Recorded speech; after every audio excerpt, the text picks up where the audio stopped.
So Nanda's world wife and husband మీద lookout notice issue చేశారు police Andhra నుంచి. 3 థింగ్స్ అడుగుతున్నారు లీగల్లీ.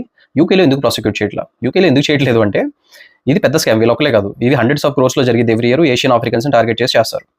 సో హోమ్ ఆఫీస్ వెబ్సైట్కి వెళ్తే మీరు అవేర్నెస్ ఉంది, ఇలా పే చేయొద్దని ఉంది తప్ప పే చేసిన తర్వాత వచ్చి రిపోర్ట్ ఇవ్వడం అనేది లేదు. సో ప్రొసీజర్ లేకపోవడం వల్ల వీళ్ళకి విక్టిమ్ స్టేటస్ అవి ఏం రావు చేసినా కానీ. సో ఇద్దరు జైలుకి వెళ్తారు, అందుకని వీళ్ళు భయపడి వెళ్ళాలి, అందుకని ప్రాసిక్యూషన్ జరగలేదు.